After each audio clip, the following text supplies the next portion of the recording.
Right, so these are the notes for 8.2 part 2.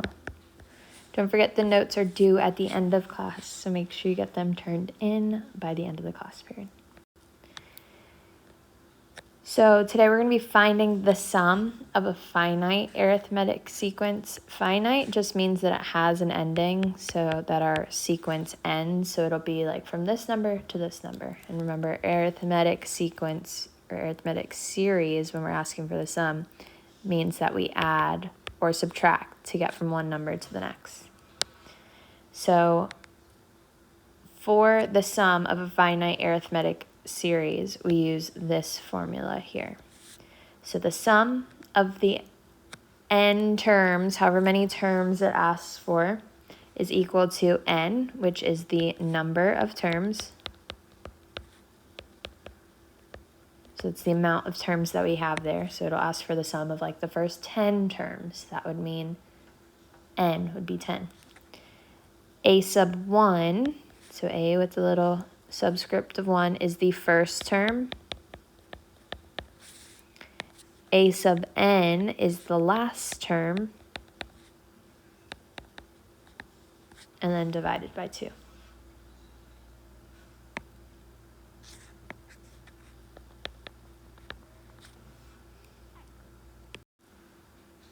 So if you looked ahead at the homework and saw this E symbol, you may think that these questions are super hard just because of the way that it looks, but this E symbol just means that it's asking for the sum. So if I were to plug in 1 into this and then plug in 2, 3, 4, 5, 6, 7, 8, 9, all the way to 20, I have 20 terms here. If I plugged in all of those and added them together, that's what it's asking for, the sum of all of these numbers.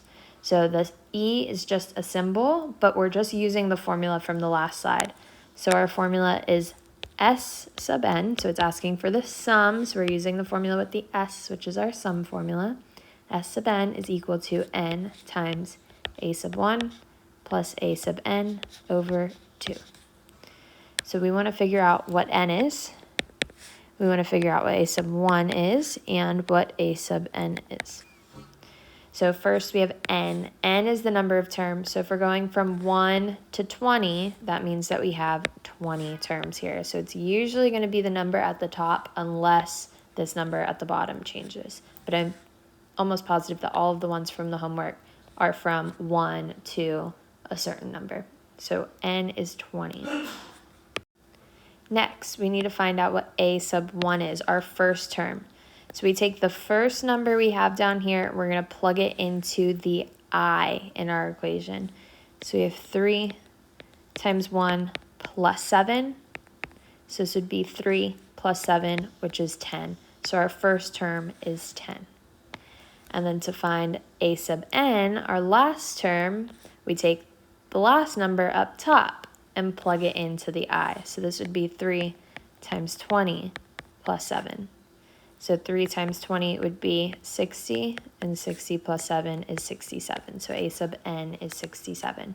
So I'm going to take those three numbers and plug it into my formula. So S sub n is equal to 20, because 20 is my n, that's the amount of terms I have, times a sub 1, which is my first term, 10, plus the last term, 67, divided by 2.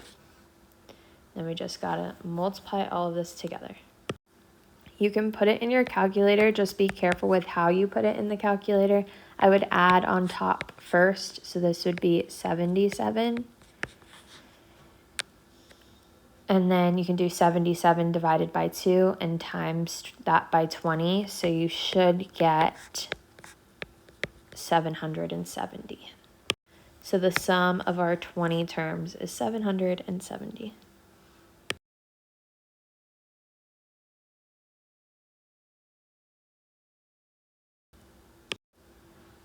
All right, so let's do that all again with the next 3.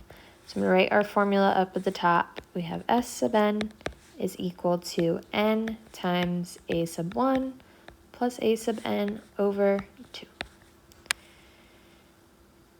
So first we need to figure out what our n is, a sub 1 and a sub n.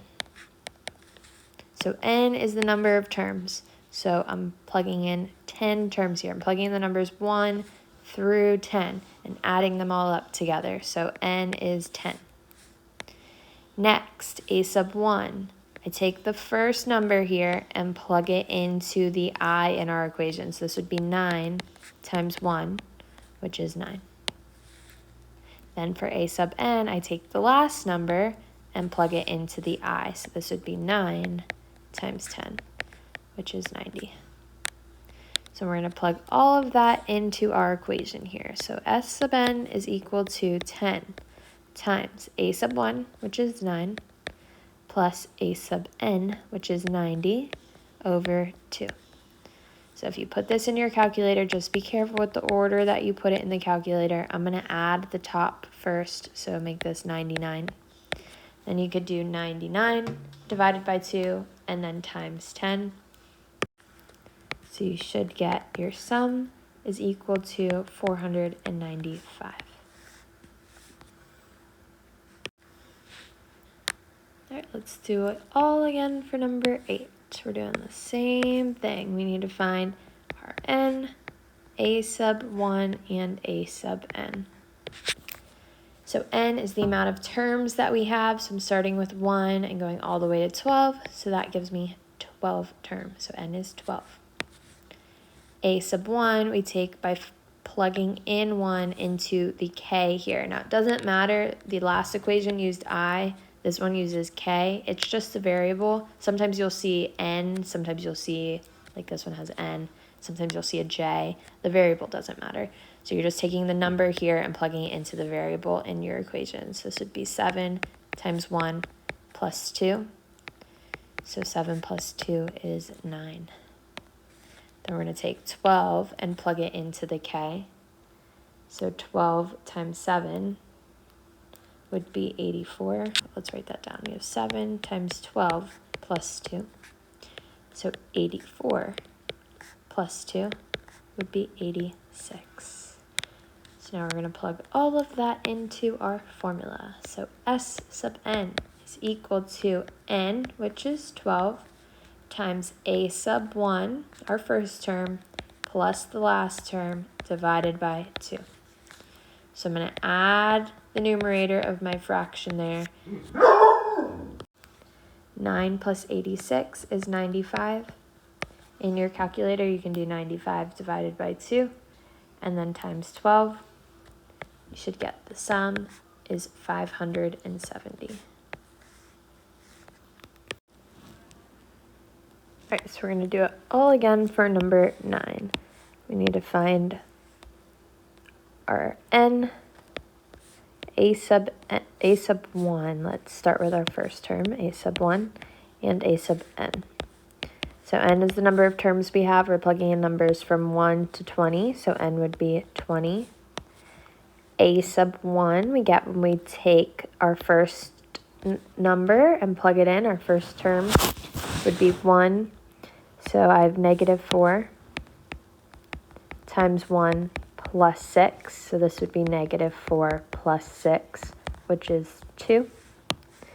And then I take the last term and plug that into n to find our a sub n. So that would be negative 4 times 20 plus 6. That would be negative 80 plus 6, which is going to be negative 74. And we're going to plug everything into our formula. So S sub n is equal to n, so our number of terms, times our first term, plus the second term, so plus negative 74. The first term plus the last term, and then divided by 2. So S sub n is equal to 20. I'm going to add the numerator first. So 2 plus negative 74, it would be negative 72.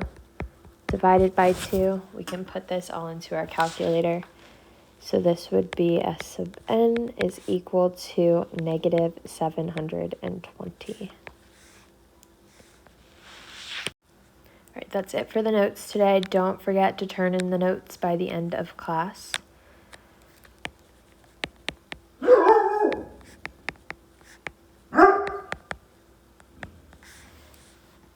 make sure you turn it into part 2 because it's a separate Canvas submission than what you did yesterday. So make sure you turn in the notes to part 2 and start the homework if you haven't started it already. Have a good weekend. Bye, guys.